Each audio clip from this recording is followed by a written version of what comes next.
হে তরুণ যুবকেরা,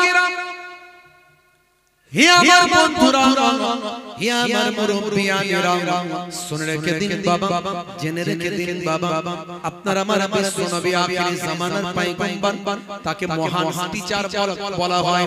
তিনি সারা পৃথিবীর একজন শ্রেষ্ঠ টিচার হিসেবে আমরা মনে করি। আমরা যারা বিশ্ব নবীর শিষ্য, সারা পৃথিবীতে কিছু কম বেশি প্রায় 200 কোটি মানুষ প্রত্যক্ষভাবে তার শিষ্য, আর হাজার হাজার বা আমার শত শত কোটি মানুষ তারা পরোক্ষভাবে বিশ্ব নবীকে ভালোবাসেন। একটা হিন্দুও ভালোবাসেন, একটা খ্রিস্টান ভালোবাসেন, একটা জৈন বৌদ্ধ ভালোবাসেন। যেমন আমরা শ্রী রামকৃষ্ণ পরমহংসদেবকে ভালোবাসি, স্বামী বিবেকানন্দজিকে ভালোবাসি। আমরা তার শিষ্য না হলো এরকম মহান ব্যক্তিদের আমরা ভালোবাসি। হে তরুণ যুবকেরা, হে আমার বন্ধুরা, শুনে রেখে দিন বাবা, জেনে রেখে দেন, মহান মহান নবী বিশ্ব নবী আখির জামানার পয়গম্বর, জগতের শেষ নবী। মাঝে মাঝে তিনি তার সাহাবা ফলোয়ার অনুসারী অনুগামীদের নিয়ে এরকম মাহফিল করে তাদের তিনি শিক্ষা দান করতেন। এরকম ভাবে শিক্ষা দান করতেন। তখনকার যুগে তো আর কোনো প্রতিষ্ঠান ছিল না, এই প্রথাগত প্রতিষ্ঠান ছিল তখন ইউনিভার্সিটি, মাদ্রাসা, হাই স্কুল, প্রাইমারি, এই যে মিশন, এসব তো তখন ছিল না। আজ থেকে 1400 বছর আগের ইতিহাস দেখুন, তখন পঠন পাঠনটা, আরে অতদিন আগেকার আগে কেন যাব, এই অল্প কয়েকশো বছর আগে দেখুন না।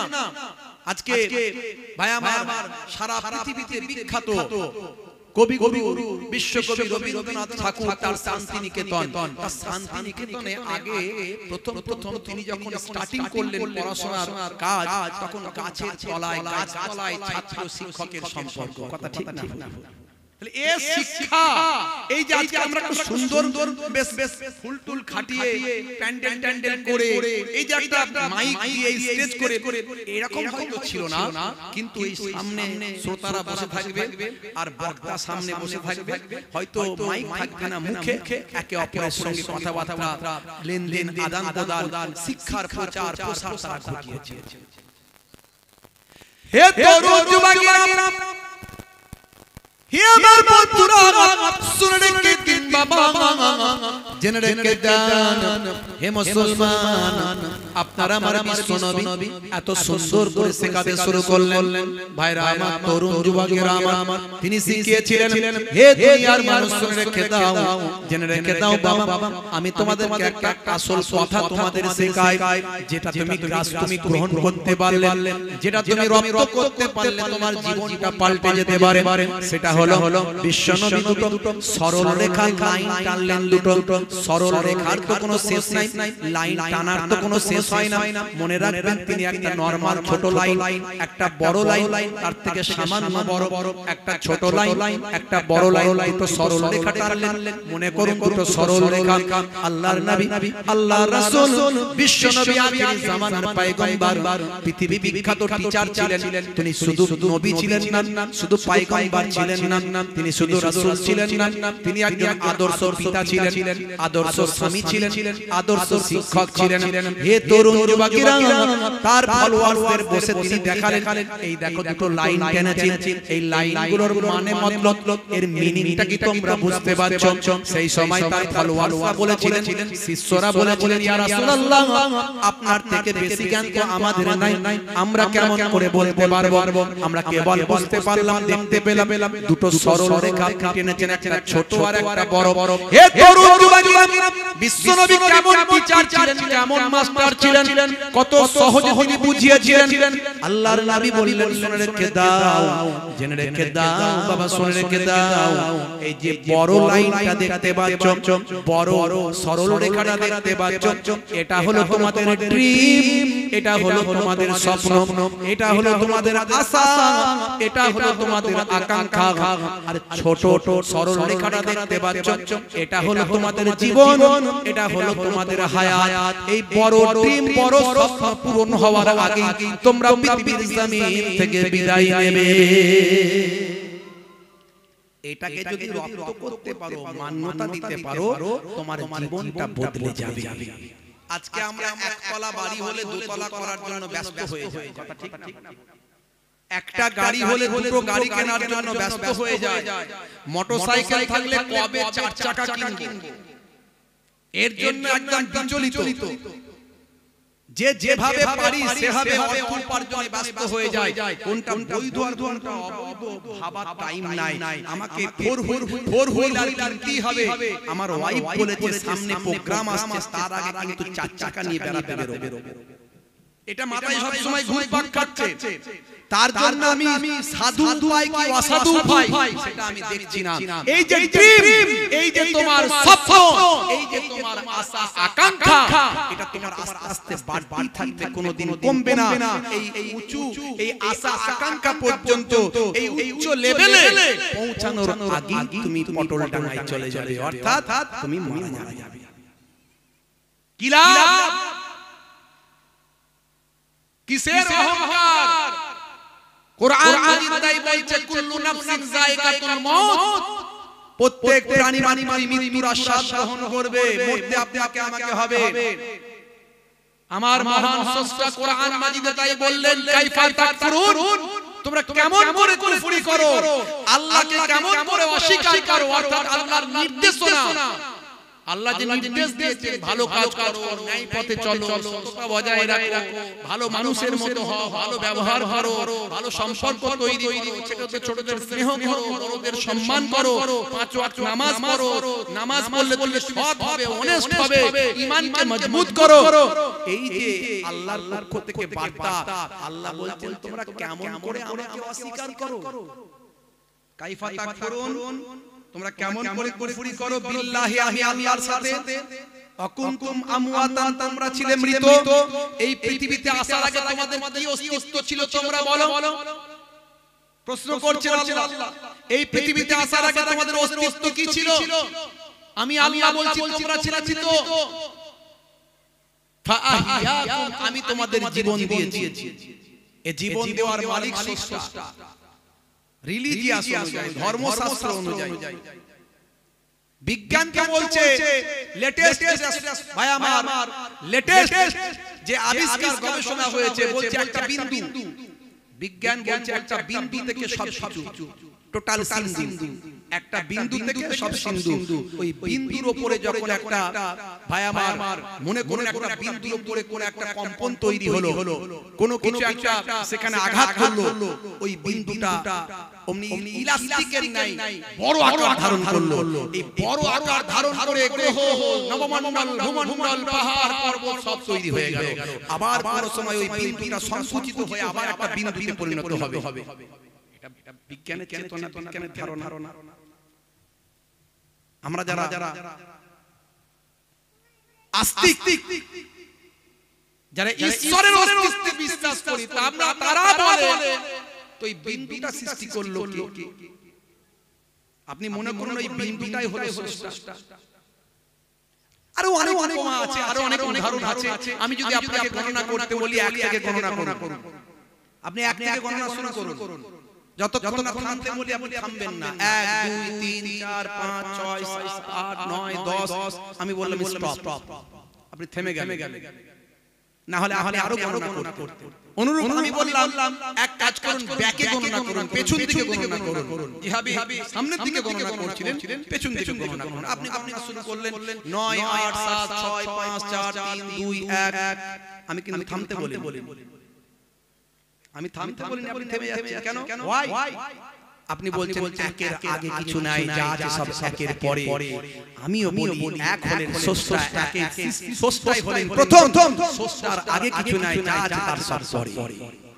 ব্যাখ্যা উত্তর ডিবেট শেষ হবে না, কিন্তু আপনি শান্তি পাবেন যদি আপনি আস্তিক হন।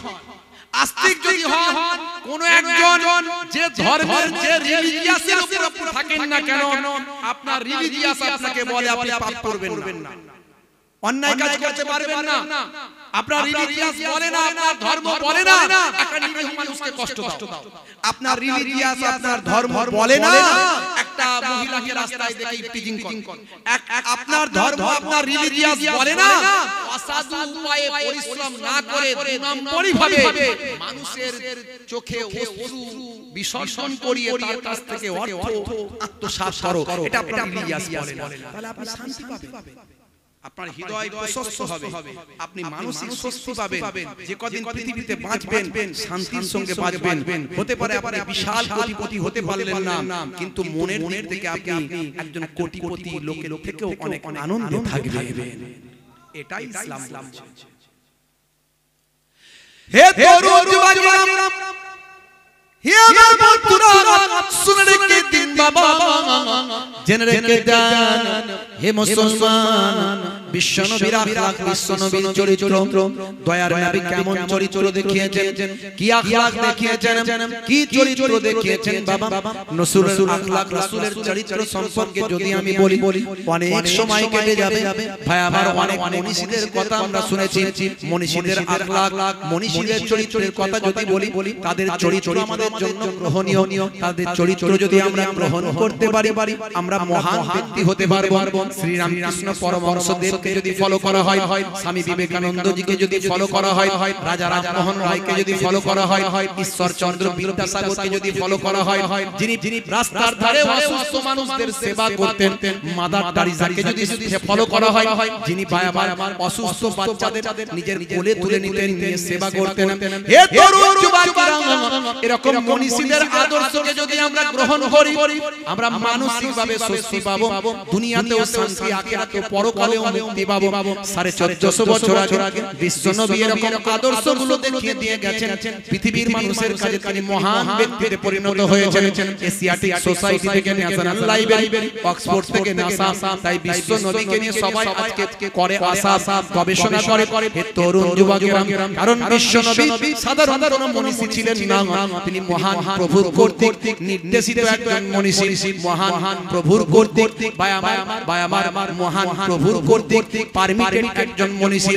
যেমন ঈসা নবী এসেছিলেন, ঈসার পয়গম্বর, অনেকেই আমরা বিশ্বাস করি মানি ঈসা পয়গম্বর, মুসা পয়গম্বর, আব্রাহাম যেটা আমরা বলি ইব্রাহিম, আমাদের কোরআনের ভাষায় ইব্রাহিম, মুসা নবীকে অ্যাকর্ডিং টু খ্রিস্টানিটিতে বলা হয় মোজেস, ইহুদি নাসারা এই সমস্ত রিলিজিয়াসে বলা হয় মোজেস, ভাই আমার মুসা নবীকে বলা হয় যিশু, ভাই আমার ঈসা নবীকে বলা হয় ইব্রাহিম, নবীকে বলা হয় আব্রাহাম, আদম, যে আদম নবী সম্পর্কে সমস্ত ধর্মগ্রন্থের রিলিজিয়াসের এক জায়গায় গিয়ে মিলিত হয়েছে। তারা বলছেন সমস্ত মানব জাতির পিতা হলেন হযরতে আদম, যাকে অ্যাকর্ডিং টু খ্রিস্টানিটিতে বলা হয় অ্যাডাম, বা অন্যান্য শাস্ত্রেও বলা হয়েছে অ্যাডাম। ভাই আমার ওয়াইফ, যে মহিলা থেকে সারা পৃথিবীর পুরুষের জন্ম, তাকে বলা হয়েছে আমাদের ইসলামিক অ্যাকর্ডিং টু কোরআনে বলা হয়েছে হাওয়া, ইসলামিক রিলিজিয়াসে বলা হয়েছে হাওয়া, আর অন্যান্য ধর্মের রিলিজিয়াসে বলা হয়েছে ঈব বলা হয়েছে, দাউদকে বলা হয়েছে ডেভিড, সুলাইমান নবীকে বলা হয়েছে সুলেমান। এগুলো আপনি যদি ইনজিল পড়েন, তাওরাত পড়েন, জাবুর পড়েন, আপনি যদি বেদ পড়েন, পুরানো বেদ পড়েন, পাবেন। আসলে ব্যাপার কি বলুন তো, ধর্মশাস্ত্রগুলো সব একই জায়গায় মিলিত হয়েছে, কিন্তু মানুষ বর্তমান সিচুয়েশনে নিজেদের সুবিধার্থে সেগুলোকে বিকৃত করেছে একটা সময় একটা ভাবে। এই জন্য সর্বশেষ নবী এসেছিলেন, সর্বশেষ প্রফেট এসেছিলেন 1450 বছর আগে, হযরতে মুহাম্মদ মুস্তাফা সাল্লাল্লাহু আলাইহি ওয়াসাল্লাম। যেমন ঈসা নবী, মুসা, ইব্রাহিম, দাউদ নবী, সুলাইমান আলাইহিস সালাম যারা এসেছিলেন, তাদেরই উত্তরসূরি হিসাবে তিনি এসেছিলেন। ভাই আমার, তিনি যখন এলেন তার কাছে যে পুস্তক এলো, আমি এর আগেও বলেছি, আপনাদের মনে আছে হয়তো, যে কোম্পানি যখন কোনো প্রোডাক্ট মার্কেটে লঞ্চ করে, প্রথমে আপনি আস্তিক হলে আমার কথাগুলো বুঝতে পারবেন, নালে পারবেন না। তারপরের বিষয়গুলো বলছি। কোম্পানি যখন কোনো প্রোডাক্ট মার্কেটে লঞ্চ করে, তখন সেই প্রোডাক্টের সঙ্গে একটা পুস্তিকা তুলে দেয়। বিশেষত ইলেকট্রনিক্স প্রোডাক্টের কথা আপনি ধরে নিন, যেমন এসি, ফ্রিজ, ইত্যাদি ইত্যাদি। এই আপনি একটা এসি কিনলেন, ফ্রিজ কিনলেন, একটা ভালো মোবাইল কিনলেন, বক্সের মধ্যে একটা পুস্তিকা পাবেন, সেই পুস্তিকাতে সুন্দর করে সেই প্রোডাক্ট সম্পর্কে তার ডেসক্রিপশন, তার সমস্ত কিছু তথ্য সেখানে দেওয়া আছে। এটা কখনো ভুল হতে পারে না, কারণ কোম্পানি প্রোডাক্ট তৈরি করেছে আর পুস্তিকাটা কোম্পানি দিয়েছে। আমি বলি যুগে যুগে যত মানুষ এসেছে, একেবারে হাজার হাজার বছর আগের কথা বলছি, সমস্ত পয়গম্বররা যখন এসেছেন, সেই তখন যে মানুষগুলো পৃথিবীতে এসেছে, এই মানুষ নামক প্রোডাক্ট যখন পাঠানো হয়েছে, তারা কেমন ভাবে ব্যবহার হবে, সেই সময়কার স্রষ্টা যাকে প্রতিনিধি বানিয়েছেন, সেই প্রতিনিধির কাছে একটা পুস্তিকা তুলে দিয়েছে। যেমন ঈসা নবীর কাছে ইনজিল এসেছিল, মুসা নবীর কাছে, পয়গম্বরের কাছে, মুসা পয়গম্বরের কাছে তাওরাত এসেছিল, যাকে অ্যাকর্ডিং টু বাই আমার খ্রিস্টানদের বলা হয় তোরাহ। দাউদ নবীর কাছে এসেছিল, সুলাইমান নবীর কাছে এসেছিল, দাউদ নবীর কাছে এসেছিল জাবুর, আর শেষে সবচেয়ে শেষে আমার পয়গম্বর নবীর কাছে এলো কি? আল কোরআন। জোরে হবে না? এই জন্য দেখুন, only one book, except only one book in the world, সারা পৃথিবীর মধ্যে একটা ব্যতিক্রমী গ্রন্থ, সমস্ত গ্রন্থের দেখবেন রাইটারের নাম পাবেন, কিন্তু কোরআন মাজিদের কোনো রাইটারের নাম নাই। কে লিখেছে এটা কিন্তু সেখানে দেওয়া নাই, কারণ এটা মহান স্রষ্টার কাছ থেকে দেওয়া। তাই কোরআন মাজিদ প্রথমেই বলেছে আলিফ লাম মিম, তারপরেই বলেছে প্রথম যে ব্যাখ্যাটা আমরা করতে পারি, মানেটা করতে পারি, যালিকাল কিতাব লা রাইবা ফি হুদাল লিল মুত্তাকিন। এটা হলো সেই কিতাব, এটা হলো সেই বই যাতে কোনো সন্দেহের অবকাশ নাই। হুদাল লিল মুত্তাকিন, মুত্তাকি বান্দাদের হেদায়েত দান করবে, অর্থাৎ যারা স্রষ্টায় বিশ্বাস করে, যারা স্রষ্টায় বিশ্বাস করে, তারা এই পথ থেকে আরো সুন্দর পথ পাবে। জোরে বলুন সুবহানাল্লাহ। হে তরুণ যুবকেরা, তাই বাংলাদেশের একজন কবি মিস্টার নকুল কুমার বিশ্বাস, আমার এক হিন্দু ভাই, তিনি লিখলেন, সালটা হলো 2011 সাল। আমেরিকার একজন খ্রিস্টান পাদ্রীর নাম হলো তার মিস্টার টেরি জনস। মিস্টার টেরি জনস বলল, কোরআন পুড়িয়ে দেব। কেন ভাই? কোরআন তোমার কি ক্ষতি করেছে? না, কোরআন ভালো নয়, কোরআন পুড়িয়ে দিতে হবে। হে তরুণ যুবকেরা, তিনি বললেন ঈদের দিনে আমি কোরআন পড়াবো। ঈদের দিনে কয়েক কপি তিনি কোরআন পড়িয়েছিলেন। মাঝে মাঝে দেখা যায় এরকম ঘটনা ঘটে, বিভিন্ন ধর্মশাস্ত্রের উপর আঘাত আসে। যারা বোঝে না, যারা জানে না, যারা কোরআনের সার মর্ম বোঝে না, তারা কোরআনকে বিদ্রূপ করে বা কোরআনের বিরুদ্ধাচরণ করে। কোরআন বলেছে লা ইয়ারহামুল্লাহু মান লা ইয়ারহামুন নাস, যে মনুষ্য জাতির উপর দয়া করে না, মহান স্রষ্টা তার উপর দয়া করে না। কোরআন বলেছে ইন্নাল মুবাযযিরিনা কানু ইখওয়ানিশ শায়াতিন, অপচয় যে খরচা করে, অপচয় সম্পদ নষ্ট করে, যে কোনো জিনিসেরই অপচয় যে করবে সে হলো শয়তানের ভাই। কোরআন সুন্দর সুন্দর কথা বলেছেন, কিন্তু কোরআনের সুন্দর সুন্দর কথাগুলো সে খুঁজে পায় না। কোরআন বলেছে হে তরুণ যুবকেরা, হে আমার মুরব্বিয়ানেরা, বিশ্বনবী জানিয়ে দিয়েছেন বাবা, একজন নিরীহ মানুষকে হত্যা করা মানব জাতি হত্যা করার সমান। 1450 বছর আগে বিশ্বনবী আমার সোনার জবানে জানিয়ে দিলেন, তোমার প্রতিবেশী যদি অনাহারে খায়, অনাহারে থাকে, তোমার প্রতিবেশী যদি না খেয়ে থাকে, অনাহারে থাকে, তোমার প্রতিবেশী যদি ক্ষুধার্ত থাকে, হে মুসলিম, হে আমার ভক্ত শুনে রেখে দাও, আর তুমি যদি পেট ভরে খাও, আমি রাসূল বলি, আমি পয়গম্বর বলি, তুমি মুসলমান হতে পারলে না। সুন্দর কথাগুলোকে এরা নাই, যে কোনো কারণেই হোক না কেন, সে বলে কোরআন পড়িয়ে দেব।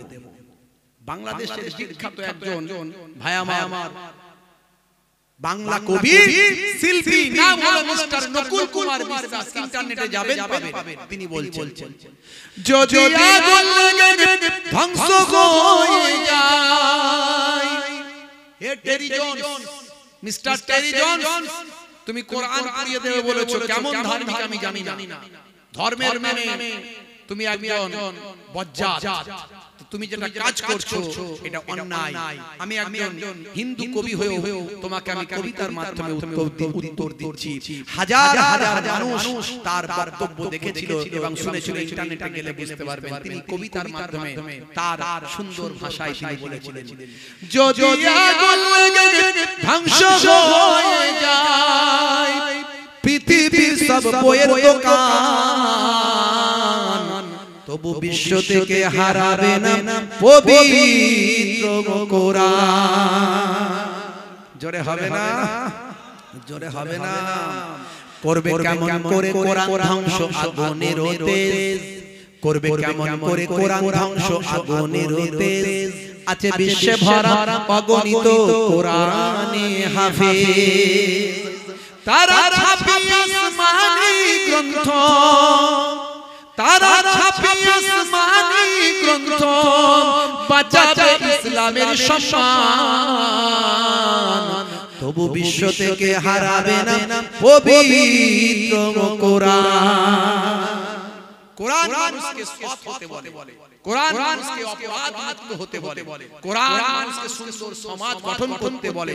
হ্যাঁ, কোরআন অপরাধীদের বিরুদ্ধে শাস্তি ঘোষণা করেছে, কিন্তু সেটা যেখানে কোরআনকে সবাই মেনে চলে সেখানে শাস্তি পাবে। সবাই যেখানে কোরআন মানতে পারেন না সেখানে কোরআনের আইন চলে না। নিশ্চয় কোরআনের আইন অনেক কঠোর, অনেক কঠিন।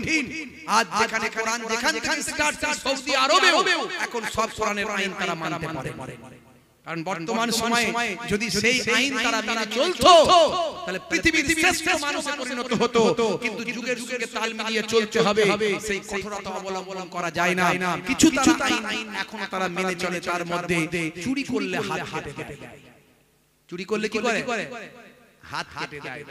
তাই আমি আরবে মানে হজে আর কি, এমনি তো যেতে পারবো না সেখানে, হজে তো দুবার গেলাম, 2 বছর গেছিলাম পর পর, এবারেও গেলাম। এই 1 মাসও হয়নি সেখান থেকে ফিরে এসেছি। 1 মাস হলো, 1 মাস 2-1 দিন হবে। গত 12 তারিখে, গত মাসের নভেম্বর মাসের 12 তারিখে ফিরেছি। সেখানে আপনি যখন দেখবেন সারা রাত দোকান খোলা থাকে, সারা রাত, বিশেষ করে শহর এলাকা তো, আর লক্ষ লক্ষ হাজি দেশ বিদেশে, সারা পৃথিবীর ভাই আমার 100টারও বেশি দেশ, এই দেশগুলো থেকে সব মানুষ আসছে।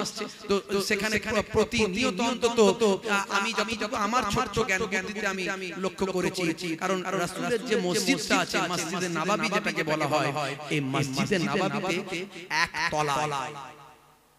একতলায় 11.5 লক্ষ মানুষ একসঙ্গে নামাজ পড়তে পারে। এবার 2 তলা আছে, জুম্মার দিনে পুরো ভর্তি হয়ে যায়, তার মানে 22 11.5 দুগুণে 23, তাই তো 23 লাখ। এমন কি রাস্তা পর্যন্ত জ্যাম হয়ে যায়। আমি যত বুঝেছি, আমি হিসাব করে দেখেছি, গতবারে পাশে এবারে অন্তত এট এ টাইম 25 লক্ষ মানুষ থাকে, কিন্তু সারা রাত দোকানদারি সব খোলা, ইভেন গোল্ডেন দোকান, স্বর্ণের দোকান পর্যন্ত খোলা, আর সেখানে নামাজ কেউ কাজা করে না। যখন মসজিদে আজান হবে, কি আজান হবে? হাইয়া আলাস সালাহ,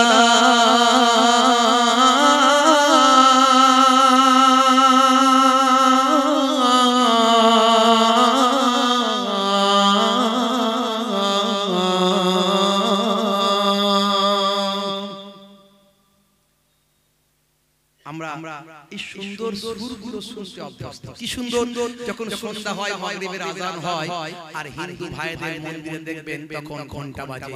এই ঘন্টা আর আজান একসঙ্গে ভেসে আসে আমাদের কানে। আমরা সেই সম্প্রীতির জয়গান তখন গাই। একদিকে যেমন নজরুল, আর একদিকে রবীন্দ্রনাথ। রবীন্দ্রনাথ ছাড়া নজরুল যেন বৃথা, আর নজরুল ছাড়া রবীন্দ্রনাথের যেন কিছু নাই। এইরকম আমাদের বাংলার কালচারটা এমন, এত সুন্দর মেলবন্ধন। এই আজানের সুর এত মধুর, যদি সুন্দরভাবে দেওয়া হয়, সে আজানের সিস্টেমকে মান্যতা দেওয়া হয়। এখন তো বেশিরভাগই নামাজগুলো তো বুড়ো মানুষ কটা যারা আর কিছুদিন পরে মরে যাবে ঠিক করেছে, যে মরে তো যাব, নামাজ পড়ি, ওই তারাই মসজিদে যায়, তারাই আল্লাহু আকবার, আল্লাহু আকবার। কি বিরক্তিকর ব্যাপার রে ভাই, কি আওয়াজ দিচ্ছে। আমি আমার এই বয়স্ক বাপটাকে দোষ দিচ্ছি না, তার দোষ নাই, সে অসুস্থ, তার মধ্যে অ্যাজমা আছে, তার মধ্যে ঠান্ডায় কাশি হয়, সে নিরুপায়, আমাকে আজানটা দিতে হবে, আমার দায়িত্বটা পালন করতে হবে, তাই সে করছে। এই দায়িত্ব পালন করা দরকার ছিল যুবক ছেলে। যদি ওই যুবকটা 5 ওয়াক্ত মসজিদে নামাজ পড়তো, আজানটা দিত, তাহলে সে ব্যভিচার করতে পারতো না, অবৈধ নারী সংযোগ করতে পারতো না, পতিতালয়ে গিয়ে লাইন লাগাতে পারতো না, রাতের বেলা মদের দোকানে গিয়ে মদ খেয়ে ফিট হয়ে অশ্লীল ভাষা ইউজ করতে পারতো না, তাহলে সে পিতার সঙ্গে খারাপ আচরণ করতে পারতো না, মাকে কষ্ট দিতে পারতো না, ছোটদের অসম্মান করতে পারতো না, বড়দের অসহ্য করতে পারতো না। কারণ আল্লাহ নিজে বলেছেন ইন্না সালাতা তানহা আনিল ফাহশাই ওয়াল মুনকার। কোরআনে আল্লাহ বলছেন নিশ্চয় নামাজ তোমাকে অশ্লীলতা অন্যায় থেকে দূরে সরিয়ে দেবে। যখনই আযানটা হয়, এসো নামাজের দিকে এসো, হাইয়া আলাস সালাহ মানে অনেকে সব আরবি শব্দ তো বুঝতে পারেননি, আমরা আমাদের ধর্মীয় ব্যাপারগুলো সব আরবিতে বুঝি, তো আরবিতে সবাই বুঝি না, তাই অনেকে আমরা ঠিকমতো বুঝতে পারি না যে কি বলা হচ্ছে। আসলে হাইয়া আলাস সালাহ মানে এসো নামাজের দিকে এসো।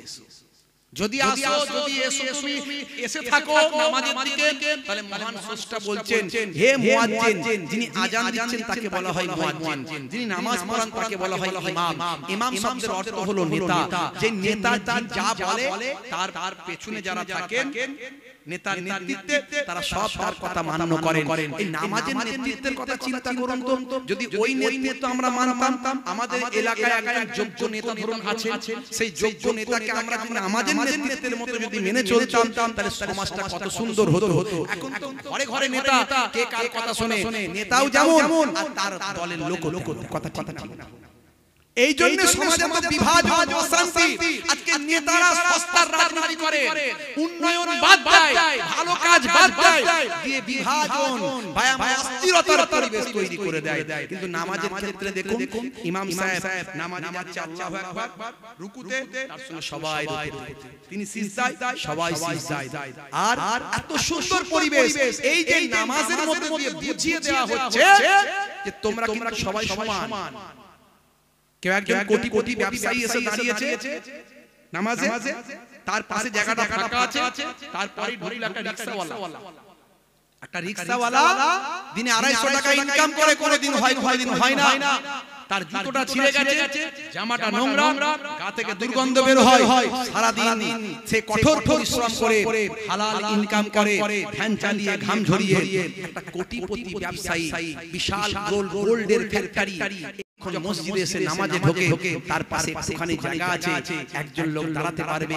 ইসলাম বলছে হে রিকশাওয়ালা, তোমার স্থান ওই কোটিপতি ব্যবসায়ীর পাশে। কোটিপতি ব্যবসায়ীকে ইসলাম বলছে শোনো, তোমার পাশে যে দাঁড়িয়েছে ও একটা 200 টাকা ইনকাম করা রিকশাওয়ালা, কিন্তু মনে রাখবে তুমি কোটিপতি এখন নও, ও এখন রিকশাওয়ালা নয়।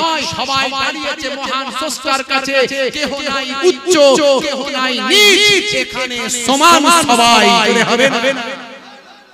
তাই বলা হচ্ছে হে নামাজি শুনে রেখে দাও, তুমি এসো নামাজে এলে কি হবে, হে মুয়াজ্জিন তুমি বলে দাও হাইয়া আলাল ফালাহ,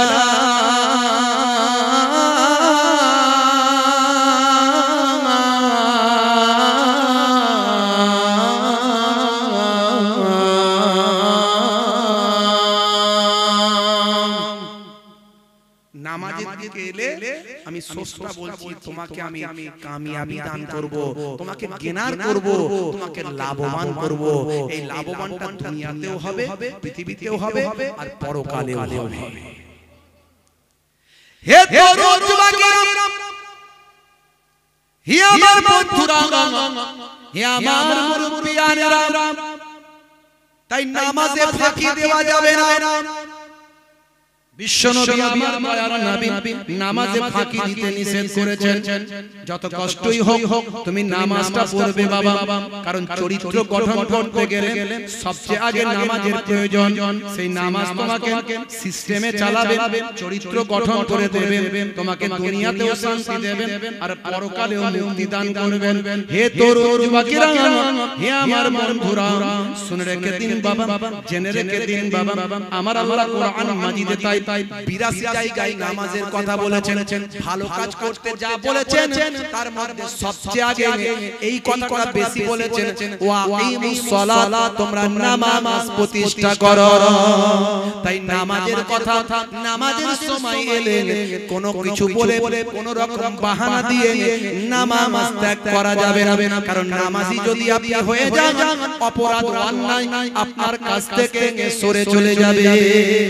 আপনি নামাজি হলে, একজন অফিসার নামাজি যদি হয়, নামাজের টাইমে মসজিদে যায়, নামাজ পড়ে, তাকে যখন ঘুষ দেওয়া হবে আমি নামাজ ঘুষ নেব না, অবশ্যই। কারণ নামাজ যে সে ঘুষ তার হারাম এটা জানে। নামাজ পড়লে ঘুষ নিতে পারবেন না, নামাজ পড়লে অস্থিরতা করতে পারবেন না। তাই কোন রকম কাজের বাহানা দিয়ে নামাজ ছাড়া যাবে না। এই নির্দেশ রাসূলের, কার? নবীর নির্দেশ। তাই আমি এখানে আমার ছোট্ট কলমে ধরেছি, একটু মাঝে মাঝে একটু ভাঙাচোরা কবি তো লিখি। নামাজের ওয়াক্ত হবে যখনই, মসজিদে চলে যাও তুমি তখনই। নামাজের ওয়াক্ত হবে যখনই, মসজিদে চলে যাও তুমি তখনই। ছাড়ো এবার, ছাড়ো এবার, এবার ছাড়ো এই কাজ তোমার। ছাড়ো এবার, ছাড়ো এবার, এবার ছাড়ো এই কাজ তোমার। নামাজের ওয়াক্ত হবে যখনই, মসজিদে চলে যাও তুমি তখনই। তোমার বাঁচা আর তোমার মরা লেখেন মোর প্রভু আমারি। নামাজের ওয়াক্ত হবে যখনই, মসজিদে চলে যাও তুমি তখনই। জোরে হবে না, জোরে হবে না। ভোরের বেলা ফজরের সময় আমরা উঠি না, আমাদের অভ্যাস হয়ে গেছে বেলা 9টা না বাজলে আমরা উঠবো না। তারপরে স্নান করব, খাবো, অফিসে যাব, কাজে যাব, ডিউটিতে যাব। আর এদিকে ঘুমাবো কখন? রাতে 2টো না বাজলে আমাদের ঘুম আসবে। পুরো সিস্টেমটাই ব্রেক। এটা স্বাস্থ্যের জন্য ক্ষতি। স্বাস্থ্য বিশেষজ্ঞদের জিজ্ঞাসা করেন, অবশ্য তারাও মেইনটেইন করতে পারে না। ডাক্তাররাও দেখবেন রাত্রে 12টা 1টা 2টো বেজে যায় তাও ঘুমাচ্ছেন না। অথচ তারা কিন্তু প্রেসক্রাইব করার সময় বলছেন তোমার কিন্তু 10টায় ঘুমাতে হবে, 10টার মধ্যে ঘুমাবে, আর ভোরে উঠে এক্সারসাইজ করবে। অনেকে অবশ্য মেইনটেইন করেন বিষয়গুলো। ইসলাম বলছে তোমাকে ফজরে উঠতে হবে। ফজরে উঠতে গেলে তোমাকে মিনিমাম 6 থেকে 7 ঘন্টা ঘুমাতে গেলে তোমাকে 10টার মধ্যে খেয়ে নিয়ে ঘুমাতে হবে। তা আপনি বলতে পারেন না যে আমার ফজরের সময়, ভোরের সময় আমার ভীষণ ঘুম পায়, আমি নামাজ পড়তে পারি না। এটা বললে হবে না, এ বাহানা চলবে না। আপনি যদি ভোরের বেলা নামাজ পড়েন, আপনার একদিকে যেমন স্রষ্টার নির্দেশ মান্য করা হলো, অপরদিকে আপনার স্বাস্থ্যের জন্য উপকার হলো। নামাজ তো সুন্দর ব্যায়াম, তবে আমরা ব্যায়াম হিসাবে পড়ি না। আমরা নামাজ এই জন্যই পড়ি স্রষ্টার নির্দেশ। কারণ আমি আগেই বলেছি, প্রোডাক্ট তৈরি করেছেন যিনি, নির্দেশনা দিয়েছেন তিনি। তো তার নির্দেশনা যদি মান্য করি, আমরা দুনিয়াতেও কামিয়াবি পাবো আর আখিরাতেও পরকালেও কামিয়াবি পেয়ে যাব। দেখুন আপনি নবী যা শিখিয়েছেন, আল্লাহ যা শিখিয়েছেন, নামাজ, নামাজের মধ্যে ব্যায়াম। আমরা ব্যায়ামের দৃষ্টিতে যদি না দেখলেও কিন্তু অটোমেটিক আমাদের ব্যায়াম হচ্ছে।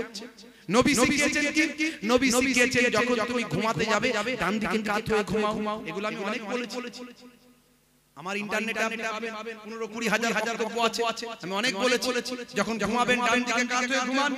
ডান দিকে কাত হয়ে ঘুমালে দেখবেন, ডান দিকে কাত হয়ে ঘুমালে দেখবেন স্বাস্থ্য বিশেষজ্ঞরা বলছে ঠিকই তো, বাম দিকে তো আমাদের হার্ট থাকে। হার্টের কাজ ব্লাডকে পাম্পিং করে শরীরের বিভিন্ন অর্গানগুলোতে পৌঁছে দেওয়া, পায়ের নখ থেকে মাথার ভায়া চুলের নিচে পর্যন্ত এই ব্লাডকে সার্কুলেশন করছে, ব্লাডকে পাম্পিং করে পাঠাচ্ছে, ব্লাডকে ভায়া এই যে পাঠাচ্ছে, চলছে অটোমেটিক। এটা হার্টের কাজ, হার্ট পাম্পিং করছে। তা আপনি যদি বাম দিকে কাত হয়ে ঘুমান, হতে পারে হার্টে প্রেসার পড়তে পারে। হার্টে প্রেসার পড়লে, পাম্পিং এর সমস্যা হলে, এই যে কাজ করছে হার্ট ঠিকমতো কাজ না করতে পারলে স্বাস্থ্যের ক্ষতি। তাহলে নবী যা বলছেন, আমি কটা উদাহরণ দেব, সব আপনার কিন্তু স্বাস্থ্যের জন্য, উপকারের জন্য। এই পৃথিবীতে উপকার, পরকালে উপকার। আমি এই জন্য এর আগে সব জায়গাতেই বলি, আগে বলছি, আমার প্রথম কথা হলো প্রোডাক্ট তৈরি করেছেন যিনি, নীতিমালাও দিয়েছেন তিনি। তার নীতিমালা মান্য করলে আমরা পৃথিবীতেও জ্ঞানার হব, পরকালেও হব। তাই যারা আস্তিক তাদেরকে মেনে চলতেই হবে। এখানে আমি তাই বলেছি তোমাকে ফজরের নামাজ পড়তেই হবে। তো বললে হবে না, আমি উঠবো না, আমি জানি না সেটা আল্লাহ বলছেন পড়তেই হবে। কি বলছেন? ফজরের সময় ঘুমিয়ে থাকি, জোহরের দেব কাজে ফাঁকি, রাখো এসব রাখো রাখো এসব রাখো এসব রাখো কথা তোমারি, আসর আর মাগরিব হেলা করি, দোকানার আড্ডায় সময়টা দিই, আসর আর মাগরিব হেলা করি, দোকানার আড্ডায় সময়টা দিই, মরলে তোমাকে যেতে হবে মাটির নিচে ঘর তোমারি, নামাজের ওয়াক্তটা হবে যখনই, মসজিদে চলে যাও তুমি তখনই। জোরে হবে না, জোরে হবে না। আমার দাদা জান পীরনগরের যিনি পীর সাহেব যাকে জিন্দা পীর বলা হতো, বলতো জিন্দা পীর। হিন্দু ভাইরা বলতেন আমাদের দেবতা, আর মুসলিমরা বলতো আমাদের জিন্দা পীর। পীরনগরের পীর, জায়গাটার নাম হচ্ছে পীরনগর, পীরের নগর। বুঝতে পারছো? এই আমার দাদা জানের কাছে আমরা যারা তাসাউফপন্থী মানুষ, যারা সত্যিকারের পীর হন, তারা দেখেন না কে হিন্দু কে মুসলিম কে খ্রিস্টান, তারা দেখে আগে মানুষ, আগে মানুষকে, আগে মানুষের সেবা করো, তারপর তুমি মুসলমান হিন্দু খ্রিস্টান জৈন বৌদ্ধ শিখ ইসাই পাঞ্জাবি ভাই আমার যেই হোক না কেন মানুষকে ভালোবাসো। এটাই আমার ইসলাম বলেছে, লা ইয়ারহামুল্লাহু মান লা ইয়ারহামুন নাস, যে মনুষ্য জাতির উপর দয়া করে না, মহান স্রষ্টাও তার উপর দয়া করেন না। স্বামী বিবেকানন্দজি যেমন বলেছিলেন, জীবে প্রেম করে যেজন সেই জন সেবিছে ঈশ্বর। তুমি জীবকে আগে ভালোবাসো। জীবের মধ্যে শ্রেষ্ঠ জীব কে? যারা বলেন কে? মানুষ। মানুষকে আগে ভালোবাসো। এমন মানুষ হয়ে যাও দেখিতে পলাশ ফুল অতি মনোহর, গন্ধ নাহি বলে সবে করে অনাদর। পলাশ ফুলও সুন্দর আর গোলাপ ফুলও সুন্দর। পলাশ ফুলও সুন্দর, গোলাপ ফুলও সুন্দর। রাস্তায় পড়ে থাকলে পলাশ ফুল তুলবেন না, গোলাপ ফুল তুলবেন। দেখতে দুটোই সুন্দর, কিন্তু গোলাপ ফুলের মধ্যে সেন্ট আছে, খুশবু আছে। গোলাপ ফুলটা তুলছেন, পলাশ ফুলের উপরে মারিয়ে চলে যাচ্ছেন। আপনি এমন মানুষ হন, গোলাপ ফুলের মতো হয়ে যান, পলাশ ফুলের মতো নয়। কবি তুলসীরাম দাস বলেছেন, তুলসী जब जग में आए तू रोए, जग हंसे ऐसी करनी कर चलो, तुम हंसो जग रोए। हे तुलसीराम, তুমি এমন ভাবে জীবন যাপন করো, যখন তুমি পৃথিবীতে এসেছিলে তুমি কেঁদেছিলে, সবাই হেসেছিল। এমন মানুষ হয়ে যাও, এমন জীবন তৈরি করো, তুমি মৃত্যুর সময় হাসতে হাসতে চলে যাবে, সবাই তোমার জন্য কাঁদবে। জোরে হবে না? মরিলেও মরা নহে, যদি লোকে ঘষে, বাঁচিয়া কি ফল তার যদি লোকে দোষে। যখন জনম তুমি নিয়েছিলে ভাবে, তুমি মাত্র কেঁদেছিলে, হেসেছিল সবে। এমন জীবন হবে করিতে গঠন, মরণে হাসিবে তুমি, কাঁদিবে ভুবন। এই মৃত্যুটা কাদের? সুফি সাধক দরবেশ আল্লাহর ওলি বান্দা পীর মাশায়েখ। জোরে বলে সুবহানাল্লাহ। हे दरूद वगैरह हे अमर पूरा सुनने के दिन बाबा जनरे के दान, हे मुसलमान को लक्ष्य करो, हजरत ख्वाजा गरीब नवाज माइनुद्दीन चिश्ती अजमेरी संजारी रहमतुल्लाह अलैहि, हुजूर के ना ভালোবাসে বাবা, হুজুরের দরবারে কে না যায়। জগৎ বিখ্যাত পীর বাবা, এই ভারতবর্ষের পীর, যার জন্য ভারতের মানুষ এত শান্তিতে আছে, ভাই আমার এত স্বস্তিতে আছে, ভাই আমার তরুণ যুবকেরা যিনি ভারতবর্ষের জাতি ধর্ম বর্ণ নির্বিশেষে সমস্ত মানুষের জন্য দোয়া করেছেন, প্রার্থনা করেছেন। হে তরুণ যুবকেরা, তাই সারা বিশ্ব থেকে তার দরবারে এসে তাকে ওসিলা করে, মাধ্যম করে মহান স্রষ্টার কাছে মানুষ প্রার্থনা করে। হে তরুণ যুবকেরা, খাজা গরিব নওয়াজ মাইনুদ্দিন চিশতি হঠাৎ করে পীর হয়ে যাননি বাবা, হঠাৎ করে সাধক হয়ে যাননি, তাকে সাধনা করতে হয়েছে, তাকে তপস্যা করতে হয়েছে, তাকে কঠোর ইবাদত করতে হয়েছে, কঠোরভাবে আল্লাহর নির্দেশনাকে প্রাধান্য দিতে হয়েছে, কঠোরভাবে রাসূলের আদর্শ রাসূলের সুন্নতকে মান্যতা দিতে হয়েছে। তারপরে তিনি ইবাদত করতে করতে করতে করতে এক সময় হিন্দুস্তানের শাহিনশাহ বাদশা সুলতানুল হিন্দ হযরত খাজা গরিব নওয়াজ মাইনুদ্দিন চিশতি হয়েছে। হে দরুদ বাগিরা হযরত খাজা গরিব নওয়াজ মাইনুদ্দিন চিশতি আজমিরি সঞ্জারি রাহমাতুল্লাহ আলাইহি বাবা এত বড় ওলি ইংল্যান্ড থেকে তৎকালীন পঞ্চম জজ এসেছিলেন।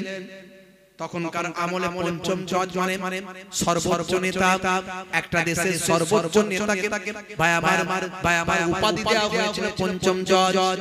যেমন চতুর্থ জজ, তৃতীয় জজ, যেমন তৎকালীন যুগে মিশরে ফারাও, এটা হচ্ছে উপাধি ফারাও, যাকে আমরা ফেরাউন বলি। অ্যাকর্ডিং টু আমাদের বই পুস্তক অনুযায়ী ফারাও বলা হয় ফেরাউনকে। এই ফেরাউন অনেক, এটা উপাধি, যেমন সুলতান, বাদশা, রাজা, এগুলো সব উপাধি। এরকম পঞ্চম জজ তৎকালীন যুগে। কষ্ট হচ্ছে আপনাদের? সবাই বলেন হ্যাঁ হুদান। শেষ করে দেব? কারা কারা চান হাত তুলে দেখান দেখি। সত্যি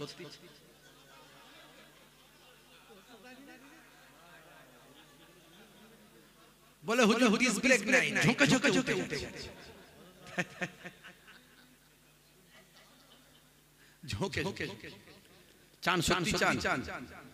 ঠিক আছে, খুব ছোট্ট করে না 11টার ওদিকে যাব না, শেষ করব। তার মধ্যে যেমন গত বছর আপনারা দিয়েছিলেন তেমন তো দিতে হবে, না নালে হবে কি? কথা ঠিক না? টোটাল 11টা টাইম। তার আগে এটুকু বলে শেষ করব। আমি কি বলতে চাইছি শুনুন। আমার রাসূল বলেছেন, বিশ্ব নবী বলেছেন, বেশি বক্তব্য শুনতে হবে না। সারা রাত জেগে জেগে ওয়াজ শুনে আর একবার ঘুরে দিতে ও শোনার থেকে না শোনা খালি 19 এদিকে second first gear, second gear, third gear, fourth gear, শেষে ব্যাক গিয়ার উপকার। হুজুরে জুরে পা করি চিৎকার। তো ও শোনার থেকে না শোনা ভালো। 1450 বছর আগে বিশ্বনবী বলেছেন শুনবে 1 ঘন্টা। কতক্ষণ? 1 ঘন্টা। তাদারিসুল ইলমের দার্স নাও, জ্ঞান নিয়ে গবেষণা করো, জ্ঞান নিয়ে আলোচনা করো, ইলমের দার্স নাও। ফিল লাইল, রাতের বেলা সাআতান 1 ঘন্টা। নবী বলেছেন 1 ঘন্টা। 1 ঘন্টা যদি বক্তা বলার মতো বলে, মানে এখন যাকে তোমরা টিচার করে নিয়ে এসেছো, এখন আমি আপনাদের বয়সে ছোট ছোট টিচার বানিয়ে দিয়েছেন, আপনারা আমার স্টুডেন্ট, রাগ করবেন না, আমি স্টুডেন্ট কিন্তু। তো ভাইরা আমার, তো 1 ঘন্টা যদি নিয়ে আসো, শোনার মতো শোনো। যে বক্তা তার বক্তব্য বলার মতো বলে, আর তুমি যদি মনোযোগ দিয়ে শোনো, ওই 1 ঘন্টা যদি শোনার মতো শোনা হয়, আমি বিশ্ব নবী আখিরি জামানার পয়গম্বর জনাব মুহাম্মদুর রাসূলুল্লাহ সাল্লাল্লাহু আলাইহি ওয়াসাল্লাম আমি বলছি খায়রুম মিন আহিয়াইহা, অর্থাৎ তোমার সারা জীবনের যত নফল ইবাদত ভালো ভালো কাজ করেছো তার থেকে এটা ভালো। চলে হবে না? তাহলে শুনলে বেশি শোনার দরকার নাই। সারা রাত সাপ মেরে আর সকালে দেখছে দড়ি, সারা রাত শাম মারছে, চাঁদের আলো হালকা হালকা দেখতে পাচ্ছে, ভাবছে সাপ খুব জোর লাঠি মারছে, চাচা যত মাছ তত লাফাচ্ছে। ভোর হয়ে গিয়ে দেখে সর্বনা এ তো সাপ নয়, দড়ি মারছিল। এ পিঠে লাভ, এভাবে ভাষণে লাভ। বুঝতে পারছেন ভাইরা আমার, তরুণ যুবকেরা আমার, আমার বক্তব্যের মূল জিনিসটাকে আপনি নিয়ে নিন। আমি কি বলতে চাইছি, আমি কি বলতে চাইছি, এটাকে নিয়ে নিন, তাহলে দেখতে কাজ হয়ে যাবে। তবে জানো আমিও সেটা মেনে চলতে পারি, এই দোয়া আপনারাও করবেন। হে তরুণ যুবকেরা, হে আমার বন্ধুরা, শুনে রেখে দিন বাবা, জেনে রেখে দেন যারা আল্লাহর প্রকৃত ওলি বান্দা হন, মাহবুব বান্দা হন, কেন খাজা গরিব নওয়াজের দরবারে মানুষ যায়? কারণ আল্লাহর ওলিরা মরে মরে মরে জিন্দা, কেমন ভাবে জীবিত তা তোমরা জানো না। আমার আল্লাহ কোরআন মাজিদে জানিয়ে দেন, যারা প্রকৃত আমি আল্লাহ আমার নির্দেশনা মান্য করে, আমার রাসূলের ফলো করে, আতিউল্লাহ ওয়া আতিউর রাসূল ওয়া উলিল আমরি মিনকুম, যারা প্রকৃত আল্লাহর ইবাদত করে, রাসূলের নির্দেশনা ফলো করে, যারা প্রকৃত ভাই আমার পথ নির্দেশক যারা তাদের অনুসরণ করে, অনুকরণ করে, তাদের জন্য আমি আল্লাহ বলি আলা ইন্না আউলিয়া আল্লাহি লা খাউফুন আলাইহিম ওয়া লা হুম ইয়াহজানুন, যারা আমার বন্ধু হয়ে যাবে, এই সমস্ত মানুষগুলো আমার বন্ধু হয়ে যাবে। আর আমার যারা বন্ধু হয়ে যাবে, আমি মহান স্রষ্টা তাদের জন্য ঘোষণা করি লা খাউফুন আলাইহিম, তাদের কোনো খৌফ নাই, ডর নাই, তারা ভয় পায় না, তাদের ভয় নাই, ওয়া লা হুম ইয়াহজানুন, আমি আল্লাহ বলি তাদের কোনো চিন্তা নাই। আপনি যদি আল্লাহর মাহবুব বান্দা হয়ে যান, পৃথিবীর কোনো শক্তিকে আপনি ভয় পাবেন না। আপনি আপনার পথে হাঁটতে থাকবেন, হাতি যেমন চলে যায়, কে কি করছে দেখার দরকার নাই, তার বিশাল শরীর নিয়ে সে হাঁটতে থাকে। ভাই আমার অনেকে তাকায়, অনেকে দেখে, অনেকে অনেক কিছু বলে, হাতির দেখার সময় নাই, অনেকে অনেক ভয় পায়, কিন্তু হাতি সেদিকে তাকায় না, সে তার নিজের রাস্তা দিয়ে চলে যায়। এ তরুণ যুবকেরা, যারা আল্লাহর প্রকৃত মাহবুব বান্দা হয়, আল্লাহর প্রকৃত নেক বান্দা হয়, আল্লাহর প্রকৃত আমার শেষ আমার শ্রেষ্ঠ বান্দা যারা হয়, আমার আল্লাহ বলছেন তাদের কোনো ভয় নাই। আমি আল্লাহ বলি তাদের কোনো চিন্তা নাই। আল্লাহর ওলি বান্দারা মরে মুর্দা নয়, মরে জিন্দা। মাল্লাহুল মাওলা ফালাহুল কুল, বান্দা যখন আল্লাহর হয়ে যায়, কুল মাখলুকাত তার গোলাম হয়ে যায়। আপনি একজন ভালো মানুষ হয়ে যান, যখন সবাই আপনাকে রেসপেক্ট করবে, সম্মান করবে, এই রেসপেক্টের পরিমাণ এমন একটা জায়গায় পৌঁছে যাবে যখন সবাই আপনার কথা শুনবে, জড় পদার্থ পর্যন্ত আপনার কথা শুনবে। যদি এটা অবিশ্বাস্য মনে হতে পারে, কিন্তু এটাই বিশ্বাসের জায়গায় আসবে। তখন আপনি যদি স্রষ্টার আরাধনা করেন, স্রষ্টার উপাসনা করেন, তখন দেখবেন জড় পদার্থ পর্যন্ত আপনার কথা শুনবেন, কারণ সবাই আপনার অনুগত হয়ে যাবে। হে তরুণ যুবকেরা, হে আমার বন্ধুরা, শুনে রেখে দিন বাবা, পঞ্চম জজ এসেছে ইংল্যান্ড থেকে খাজা গরিব নওয়াজের নাম শুনেছে বাবা। ভারতবর্ষের জমিনে এসেছে, মাঝে মাঝে বিদেশি ভাই আমার রাষ্ট্রদূতরা, বিদেশি ভাই আমার প্রেসিডেন্ট, বিদেশি নেতারা বিদেশ থেকে বাবা এসে থাকেন ভারতবর্ষের বিভিন্ন জায়গায় এসে তারা কখনো তাজমহল দেখতে যান, কখনো আবার কোন ভাই আমার দর্শনীয় স্থানে চলে যান, কখনো খাজা গরিব নওয়াজের দরবারে যান, কখনো কোন টেম্পলে যান, ভাই আমার বিভিন্ন জায়গাতে তারা চলে যান। হে তরুণ যুবকেরা, হে আমার বন্ধুরা, পঞ্চম জজ ভারতবর্ষের জমিনে এসেছিলেন, এসে বললেন খাজা মাইমুদ্দিন চিশতি, খাজা বাবার নাম শুনেছি, তার রওজা তার মাজারে একটু দর্শন করতে যাব। হে তরুণ যুবকেরা, খাজা গরিব নওয়াজের মাজারে রওজায় দর্শন করতে যাবে। পঞ্চম জজ ইংল্যান্ডের প্রেসিডেন্ট বলে কথা, সারা এলাকায় রেড অ্যালার্ট জারি হয়ে গেছে, সারা এলাকায় কারফিউ, মিলিটারি ফোর্স, পুলিশ প্রশাসন চারিদিকে ঘিরে ফেলা হয়েছে। ভাই আমার ভালো করে পরিদর্শন করা হয়েছে, কোন রকম সমস্যা যেন তৈরি না হয়, কোন রকম ভাই আমার সমস্যার সম্মুখীন যাতে না হতে হয়। হে তরুণ যুবকেরা, মাজারকে ফাঁকা করে দেওয়া হয়েছে। ভাই আমার দোস্ত, আমার ইংল্যান্ডের প্রেসিডেন্ট পঞ্চম জজ, ভাই আমার তিনি যে অবস্থায় ছিলেন, সে অবস্থায় খাজা গরিব নওয়াজের রওজাতে মাজারে তিনি প্রবেশ করেছে।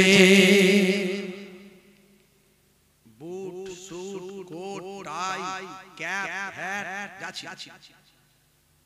তিনি তো জানেন তিনি খাজা বাবা। আর যারা খাদেম টাদেম ছিল, যারা মাজারে, এখন তো মাজারগুলো সব ব্যবসা কেন্দ্রিক হয়ে গেছে। মাজার মানে ব্যবসা। जो मांगना है बाबा से मांग ले बेटा, 1000 रुपया दे दे बेटा। তাই তো নাকি? কিন্তু যাদের মাজারকে সামনে রেখে ব্যবসা করছে, তারা কিন্তু শ্রেষ্ঠ মানুষ। এরা ভণ্ড, এরা ব্যবসা করছে, মাজার ব্যবসার জায়গা নয়।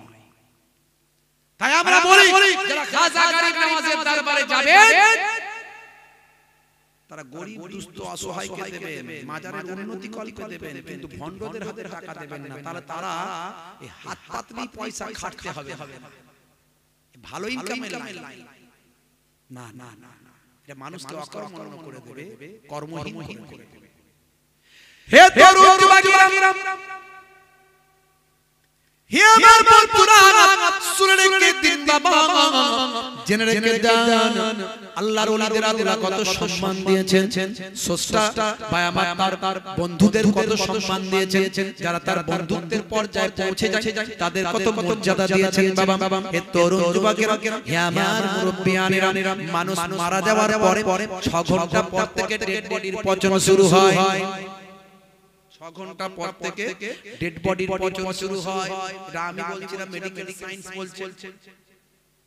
কবরে দেওয়ার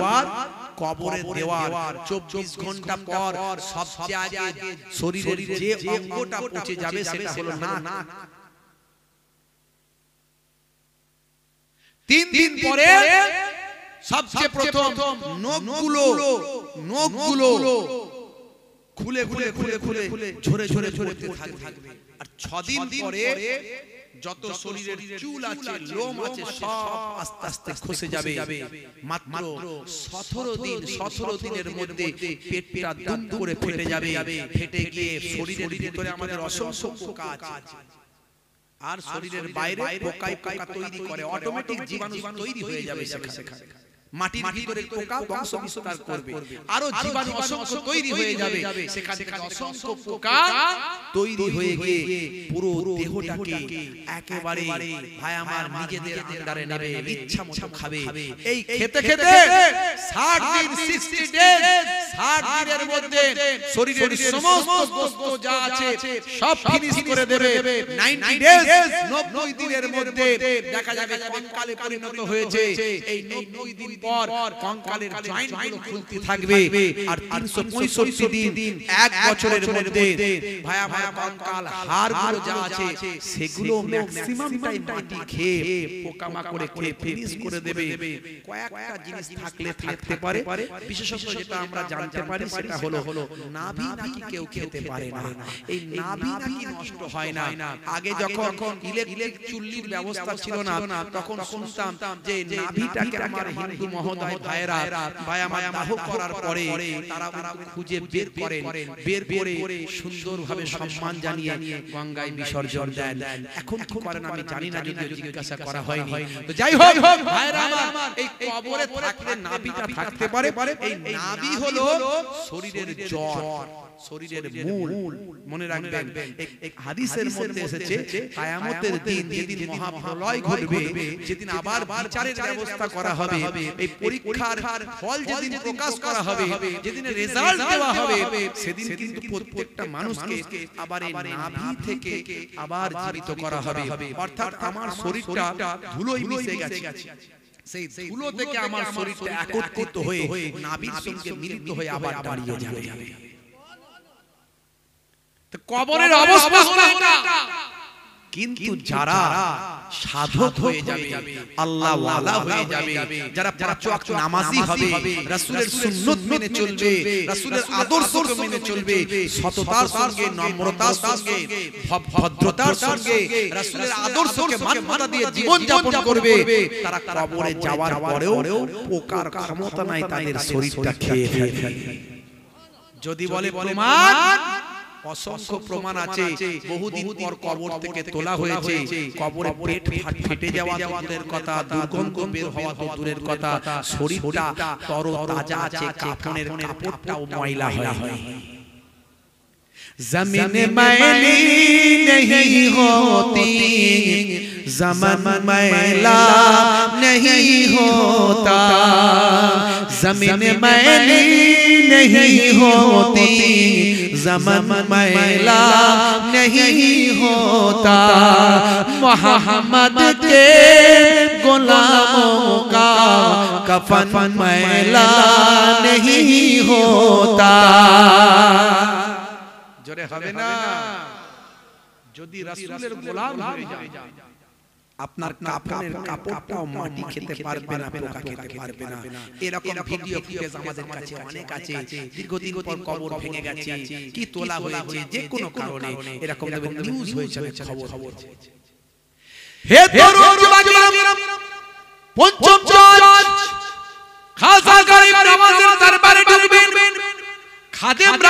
পাশে নাই, আসতে দেওয়া হয়নি, দূরে থাকো।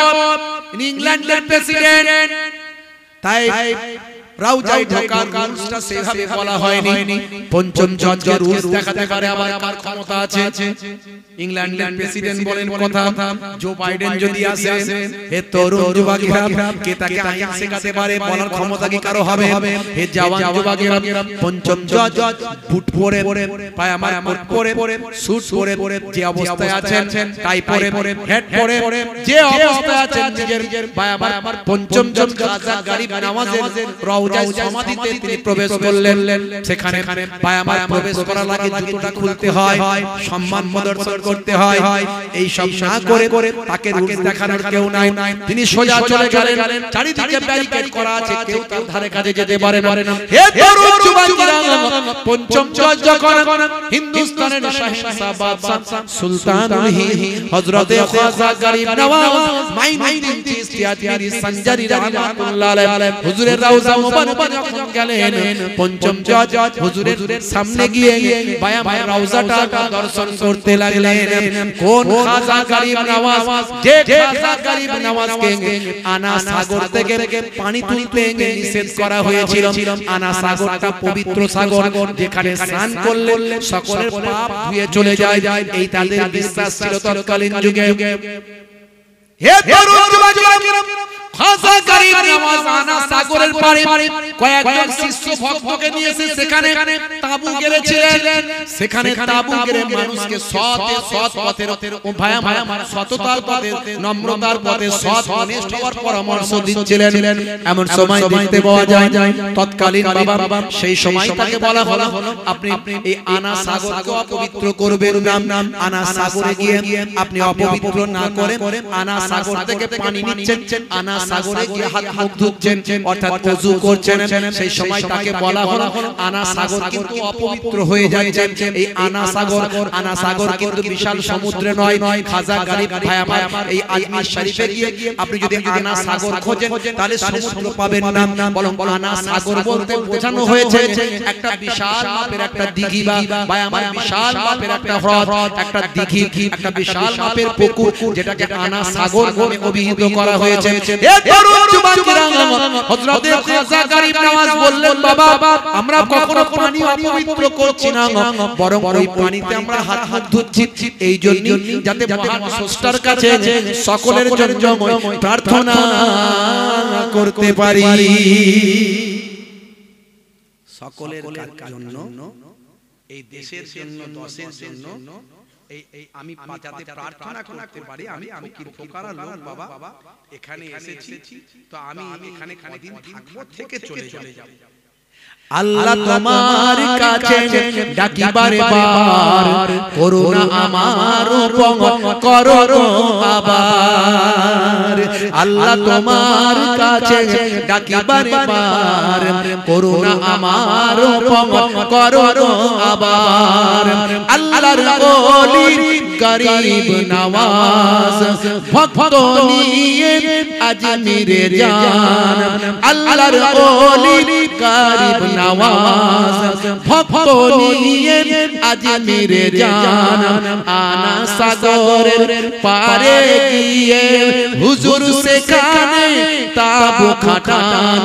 জনতা বলে কি তোমার নাম, জনতা বলে কি তোমার নাম, রাসূলের উম্মত খোদার গোলাম। জোরে হবে না, জোরে হবে না। মুরিদকে বলল, আনা সাগরে তো আমাকে নামতে বারণ করেছে আমাদের, তো কি করবে? হে কুতুবউদ্দিন, হুজুরের একজন সাগীর ছাত্র, মুরিদের নাম হলো কুতুবউদ্দিন। পরবর্তীকালে কুতুবউদ্দিন শুধু কুতুবউদ্দিন ছিলেন না, এমন শিষ্য হয়েছিলেন যাকে সারা পৃথিবীর মানুষ চেনে, কুতুবউদ্দিন বখতিয়ার কাকি রাহমাতুল্লাহ আলাইহি। সেই কুতুবউদ্দিন বখতিয়ার কাকি রাহমাতুল্লাহ আলাইহি, এই কুতুবউদ্দিন বাবা, আমাদের তো পানি নিতে নিষেধ করা হয়েছে, তো বলা হয়েছে হাত পা ডোবানো যাবে না, শরীর ডোবানো যাবে না। যদি প্রয়োজন হয় কোন একটা পাত্রে যেটুকু পানি দরকার সেটুকু নাও, কয়েকদিন থাকো আর চলে যাও। তো বাবা কুতুবউদ্দিন, যাও একটু পানি সেখান থেকে তুলে নাও, যাও। যাও বাবা আমি পাঠাচ্ছি একটু গিয়ে পানিটা তুলে নাও আমাদের অনেক প্রয়োজন আছে আমরা বারবার নামতে পারবো না একবার যাও পানিটা তুলে নাও কুতুবউদ্দিন বখতিয়ার কাকি রাহমাতুল্লাহ পানি তুলতে গেছে আল্লাহ তোমার কাছে ডাকি বারবার ক্ষমতা তুমি প্রভু দাও না আবার আল্লাহ তোমার কাছে ডাকি বারবার ক্ষমতা তুমি প্রভু দাও না আবার রাজার কথাতে দুঃখ পেলেন খাজা বাবা মুরিদে বলেন রাজার কথাতে দুঃখ পেলেন খাজা বাবা মুরিদে বলেন যাও বাবা কুতুব দরিয়ার ধারে এক লোটা পানি আনো গো তুলে এক লোটা পানিতে দরিয়াটা এক লোটা পানিতে দরিয়াটা শুকিয়ে হলো পুরো ফাঁকা জোরে হবে না জোরে হবে না এটা হলো সাধনার ফল এটাকে অস্বীকার করার জায়গা নাই তো সেই খাজা গরিব নওয়াজের দরবারে গেছে কে জজ হে তরুণ যুবকেরা পঞ্চম জজকে কেউ কিছু বলার ক্ষমতা নাই পঞ্চম জজ হুজুরের রওজা গিয়ে দর্শন করছে খাজা মাইনুদ্দিন চিশতি আজমিরি সঞ্জারি রাহমাতুল্লাহ আলাইহি রওজা গিয়ে দর্শন করছে কেউ বলার নির্দেশ নাই কেউ বলতে পারে না হে পঞ্চম জজ জুতোটা বাইরে খুলে আসুন এমন সময় পঞ্চম জজ নিজের কানে শুনতে পাচ্ছেন অদৃশ্য থেকে একটা আওয়াজ আসছে অদৃশ্য থেকে একটা গায়েবী আওয়াজ আসছে বাবা পঞ্চম জজ হে বাবা পঞ্চম জজ হে ইংল্যান্ডের পার্লামেন্টের প্রেসিডেন্ট তোমাকে মহান স্রষ্টা পৃথিবীতে ক্ষমতা দিয়েছেন তোমাকে মহান প্রভু পৃথিবীতে সম্মান দিয়েছেন কিন্তু মনে রাখবে বাবা পঞ্চম জজ আমি মাইনুদ্দিনকে আমি খাজা মাইনুদ্দিনকে আমার আল্লাহ দ্বীন এবং দুনিয়া এবং আখিরাতে সম্মান দান করেছেন হে বাবা পঞ্চম জজ আমার দরবারে যখন আসবেন আমার সমাধিতে যখন আসবেন তুমি তোমার জুতোটা খুলে আসবে অদৃশ্য থেকে আওয়াজ পেয়ে পঞ্চম জজ লজ্জিত হলেন অসম্মান বোধ করলেন সঙ্গে সঙ্গে স্যালেন্ডার করলেন নম্রতা বিনয়ের সঙ্গে হুজুরকে সম্মান জানিয়ে আদবের সঙ্গে পেছন দিকে হেঁটে হেঁটে বাইরে বের হলেন নিজের সুটা খুললেন সুটা খুলে আবার ভিতরে গেলেন ইংরেজদের নিয়ম হলো কারোর কাছে যদি কেউ স্যালেন্ডার করে আত্মসমর্পণ করে তারা তাদের মাথার যে টুপিটা আছে এই টুপিটা তার পায়ের কাছে রাখে হুজুরের রওজার পায়ের দিকে মাথার ক্যাপটা নিজের মাথার হ্যাট টুপিটা খুলে রেখে প্রার্থনা করলেন মহান প্রভুর কাছে প্রার্থনা করলেন ক্ষমা প্রার্থনা করলেন করে সম্মান প্রদর্শন করে বাইরে চলে গেলেন ইংল্যান্ডের জমিনে গেলেন ইংল্যান্ডের জমিনে গিয়ে ইংল্যান্ডের মাটিতে পৌঁছালেন পরের পার্লামেন্টে গেলেন হে তরুণ যুবকেরা পরের দিন পঞ্চম জজ পার্লামেন্টে গেলেন পার্লামেন্টের সদস্য বন্ধুরা জিজ্ঞাসা করলেন হে আমাদের প্রেসিডেন্ট আজকে কোনো আলোচনা নয় আজকে আপনি একটু ভ্রমণ কাহিনী আমাদের শোনান কেমন ভ্রমণ করলেন সারা পৃথিবীর বিভিন্ন জায়গাতে আপনি গেলেন আপনার অভিজ্ঞতা একটু আমাদের কাছে শেয়ার করুন সেই সময় পঞ্চম জজ বলেছিলেন শুনে রেখে দাও জেনে রেখে দাও বাবা হে আমার পার্লামেন্টের সদস্য বন্ধুরা আমি সারা পৃথিবী ভ্রমণ করলাম সারা পৃথিবী ভ্রমণ করে দেখলাম জীবিত মানুষ রাজত্ব করছেন প্রত্যেক জায়গায় জীবিত মানুষ রাজত্ব করছেন এক্সেপ্ট আজমির হিন্দুস্তানের আজমির বলে একটা জায়গায় গেলাম সেখানে আমি গিয়ে দেখলাম মৃত মানুষ রাজত্ব করছেন তিনি আর অন্য কেউ নন তিনি হলেন হযরতে খাজা মাইনুদ্দিন চিশতি জোরে হবে না বন্ধুরা আমার সেই আল্লাহর মাহবুব বান্দা যারা হয়েছে তারা কিন্তু সাধনা করে হয়েছে স্রষ্টার নির্দেশনাকে মান্যতা দিয়ে হয়েছে তারা কিন্তু অনেস্টি ভাই আমার সততার সঙ্গে জীবন যাপন করেছে সেই পথ আমাদের বেছে নিতে হবে আমাদেরকে মানুষের মতো মানুষ হবে যে মানুষটা মারা যাওয়ার পরে আমি চলে যাব সবাই আমাকে লক্ষ্য করে কাঁদবে, অশ্রু বিসর্জন করবে, আগো বড় বড় মানুষ ছিল, এরকম মানুষ হয়নি আর হবে না। এই বাক্যটা যেন আপনি শুনতে পান, তবে আপনার পৃথিবীতে বাঁচা সার্থক, আপনি মানুষ হিসাবে জন্মগ্রহণ করা সার্থক। কারণ মানুষ হলো সমস্ত জীবকুলের থেকে শ্রেষ্ঠ, সমস্ত জীবকুলের থেকে শ্রেষ্ঠ। এই জন্য আরবিতে বলা হয় আশরাফুল মাখলুকাত, সৃষ্টি জীবের মধ্যে শ্রেষ্ঠ হলো মানুষ। আমার আল্লাহ তাই কোরআনে বলেছেন লাকাদ খালাকনাল ইনসানা ফি আহসানি তাকবীম, আমি মানুষকে সর্বাপেক্ষা সুন্দর করে সৃষ্টি করেছি আর শ্রেষ্ঠত্ব দান করেছেন মহান আল্লাহ। সেই মানুষ যেন মান এবং হুঁশ নিয়ে চলতে পারি, এটা আমাদের মাথায় নিয়ে চলতে হবে। আমাদের মান ঠিক রাখতে হবে, হুঁশও ঠিক রাখতে হবে। এইভাবে যদি জীবন যাপন করতে পারি আমরা সেরা মানুষে পরিণত হব। যাই হোক, আমি আপনাদের সামনে আর বেশি আলোচনা নয়, রাত বেশি বাড়ছে, ঠান্ডার পাওয়ার, ঠান্ডার প্রখরতা, ঠান্ডার আপনার কি বলবো শক্তিও বাড়বে, আর আমাদের ঘুম, আমাদের কষ্ট বেড়ে যাবে। সকালে দিনের বেলা আমাদের কাজকর্ম আছে, আর বেশি রাত জাগাটাও ঠিক নয়। তো যাই হোক, ভাইরা একটু আগামী বছরের জন্য একটু কি বলেছেন জানো, একটু ঈদগাহের জন্য, ঈদগাহ, এই ঈদগাহ কি করতে হবে, ঘিরতে হবে নাকি?